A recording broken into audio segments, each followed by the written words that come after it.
동소문동의 송산 아파트 82제곱미터를 보유하고 있습니다. 이 아파트의 전망이 궁금하고 또 여유자금 1억 원을 보유하고 있는데 가능한 투자처도 알려주세요라는 사연이에요. 두 가지 질문이네요. 소장님 도움 주세요.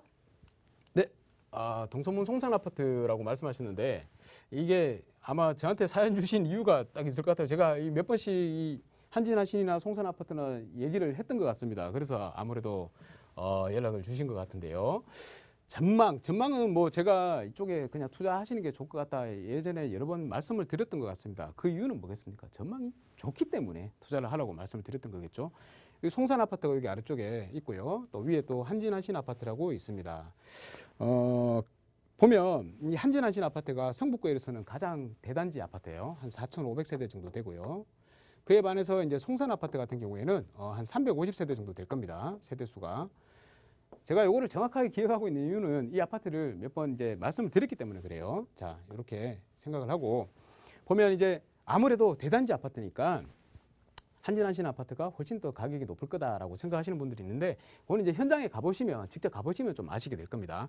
둘 간의 장단점이 있어서 그래요. 아무래도 역 간의 거리가 송산 아파트보다는 한진 아파트가 좀 멀다. 그래서 이 가격을 보면 결국에는 가격이 답을 말해주는 거잖아요. 둘 다 비슷비슷하게 올라갔다 내려갔다 이렇게 합니다. 가장 같이 움직인다라고 보시면 되고 그래서 어느 아파트나 할 것 없이 내가 만약에 송산 아파트를 보유하고 있다 그러면 한진 아파트를 보유하고 있는 분을 부러워하실 필요도 없고 한진 아파트를 보유하고 있는 분이라 그러면 송산 아파트를 또 부러워할 필요도 없다. 같이 간다 이렇게 생각하시고 공동 운명체다 이렇게 생각하시면 되겠습니다. 자, 그리고 여기 보면 지어진 연수가 연도가 한 98년인가 97년인가 뭐 그럴 겁니다. 둘 다 동시에 지어졌어요, 거의. 그래서 이제 조금 있으면 30년 되겠죠. 한 5년 지나면 30년 되겠죠. 이 30년 차가 되면 뭐가 됩니까? 재건축이 진행이 가능을 하죠. 그래서 재건축 안전진단 통과한다, 뭐 재건축 진행할 예정이다 그러면 아마 가격이 더 뛸 거예요. 그러면 연도수가 같기 때문에 가급적 통합으로 추진이 되지 않을까 이렇게 예상을 한번 해봅니다. 그러면 이때 가격이 오르겠죠, 당연히. 한 5년 지나면 가격이 또 많이 오를 것 같습니다. 자, 그런데 그것만 다냐? 그게 아니고 이 아래쪽에 보면 송산 아파트 바로 옆쪽에 보면 여기에 성북 1구역이라고 있습니다. 성북 1구역. 이건 뭐 어차피 송산 아파트에 보유하고 계시다 그러면 잘 아시겠죠. 여기가 공공재개발로 지금 진행 중에 있습니다. 공공재개발은 아무래도 사업 추진 속도가 굉장히 좀 빠르게 진행이 되는 거예요. 뭐 말도 많고 탈도 많은 부분들이 있긴 했지만 그래도 잘 진행이 예정대로 돼가고 있다라고 보고 있습니다. 그래서 여기에 성북 1구역에 재개발이 진행되면 나중에 이주 수요가 나오겠죠. 이주 수요가 나오면 당연히 바로 옆쪽으로 이렇게 이사를 많이 가게 됩니다. 그러면 그때 한 번 더 또 상승을 하게 될 것이고요. 그리고 또 여기가 신축 아파트로 성북 1구역이 들어서게 된다면 당연히 신축에 의한 신축발로 인해 가지고 가격이 많이 높을 겁니다. 그러면 상대적으로 싸 보이는 여기 바로 옆에 있는 아파트들이 또 가격이 한 차례 또 오르겠죠. 두 번 오를 겁니다. 거기다가 향후에 30년이 지나서 재건축 얘기가 나오게 되면 또 한 번 오르는 이렇게 3콤보로 3번 오를 수 있는 그런 아파트가 되겠다 이렇게 말씀을 드리겠습니다. 그래서 전망은 괜찮으니까 그냥 쭉 보유하시든지 만약에 거주하고 계시면 쭉 거주하셔도 무방하겠다 이렇게 말씀을 드리겠고요. 또 이제 한 가지 더 말씀하셨던 게 1억이라고 말씀하셨습니다. 1억에 대한 투자처. 지금 집을 한 채 갖고 계신데 한 채 더 하신다 그러면 아무래도 좀 부담은 되실 겁니다. 부담이 되시는 게 바로 취득세 부분이죠. 이 취득세가 주택을 이렇게 사고 팔고 하는데 굉장히 허들로 작용을 하고 있습니다. 그래서 그거를 피할 수 있는 방법은 단 한 가지 있습니다.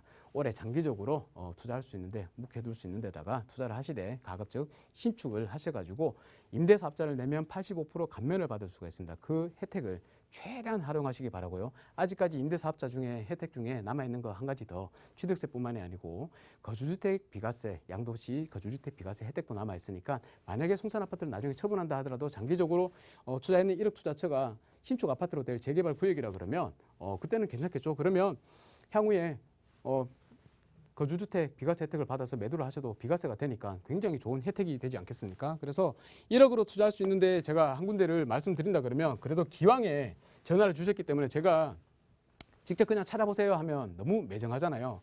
자, 그거를 방지하기 위해서 하나 말씀을 드리면 지난번에도 한번 어떤 얘기는 한번 드렸던 것 같은데요. 여기 미아동 쪽을 한번 보십시오. 미아동 쪽이 아직도 가격이 좀 꽤 저렴합니다. 하지만 미아동에는 많은 재개발들이 진행이 되고 있고 또 예정이 되어 있습니다. 보시다시피 여기 미아 2589역 같은 경우에는 행위 제한이 걸려 있는 상황이고요. 본동 148도 뭐 재개발한다고 말이 굉장히 많고요. 아래쪽에 미아 뉴타운이 지금 계속 진행 중이고요. 그리고 여기 보시면 우이신설선입니다. 여기 솔샘역하고 삼양 사거리역인데 요 사이에 꼭 한번 좀 가보시라고 말씀을 드릴게요. 여기가 이름도 굉장히 좀 예쁩니다. 파인트리예요. 파인트리가 뭐죠? 이 소나무입니다. 소나무. 마을 이름이 있어요. 소나무 협동마을이라고 해서 이 마을이 있는데 이 마을이 한번 나중에 노후도를 한번 살펴보시면 알겠지만 한번 가보십시오. 그러면 언덕도 많이 고바이고요. 굉장히 주택들이 노후화되어 있어요. 노후화되어 있고 거의 뭐 재개발을 지금 당장 진행해도 무방하다 이렇게 보시면 되겠습니다. 여기 살펴보면 조금 더 이제 확대를 한번 해볼게요. 확대를 한번 해보면 제일 보기가 좋은데요. 여기 보시면 막 꼬불꼬불한 이런 지렁이 길들이 굉장히 많이 있습니다. 지렁이 길들이 많다는 건 뭐죠? 이게 소방차가 들어가기 힘들다는 거예요. 소방차가 들어가기 힘들어서 화재도 굉장히 취약하고 재난에 취약하다는 겁니다.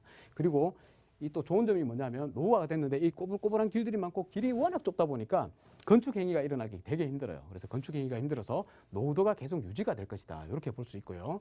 그리고 이 소나무 협동마을 안에 보면 저는 직접 임장을 가봤기 때문에 아는 겁니다. 우리가 투자할 수 있는 1억으로 투자할 수 있는 그런 신축 물건들이 있습니다. 이 신축에다가 투자를 하세요. 그냥 제가 볼 때는 여기는 재개발이 분명히 어떤 재개발 형식이 되었든 재개발이 진행될 거라고 저는 봅니다. 지금 현재는 신속통합계획에는 도전을 했다가 떨어졌는 상태고 또 여기 2차 공공재개발로 또 신청을 했는 걸로 알고 있습니다. 이번에 선정이 되었건 선정이 되지 않건 아마 분명히 재개발로 진행은 될 것이다. 계속해서 말이 나올 것이다. 이렇게 예상이 되고요. 그러면 이 신축 아파트, 신축 빌라에다가 투자를 해야 되는데 여기다가 1억 이하로 투자를 할 수가 있으니까 굉장히 좋고요. 또 취득세가 문제였지 않습니까? 그 취득세 85% 감면받아서 15%만 내면 되는 겁니다. 이 15%만 내면 거의 뭐 1세대 1주택 주택 취득할 때나 진배 없는 그런 취득세밖에 안 되니까 부담 없이 취득할 수가 있고요. 대신 우리가 꼭 지켜야 될 게 있죠. 10년 동안 임대사업자를 유지를 하셔야 됩니다. 10년 동안 임대사업자를 유지를 하는데 만약에 중간에 재개발을 구역으로 지정이 돼서 관리 처분 인가까지 나서 매실이 된다 그러면 이 임대사업자 10년 약속은 했지만 내가 어쩔 수 없는 상황에서 못 지키는 거기 때문에 말소가 된다 하더라도 받았던 혜택들을 다시 뱉어내지는 돌려주지는 않습니다. 과태료도 없습니다. 그래서 임대사업자를 꼭 내시고 여기다가 하나 투자를 해두시면 장래에 우리 시청자님이 연배가 어떻게 되시는지 모르겠지만 만약에 자녀분이 있다거나 뭐 하시면 굉장히 좋은 물림이 될 것이다. 정리가 될 것이다. 이렇게 말씀드릴 수 있겠습니다. 그래서 꼭 한번 소나무 요 마을에 임장을 한번 해보시고 가급적이면 투자하시기를 추천을 드리겠습니다. 이 정도로 마치겠습니다. 감사합니다.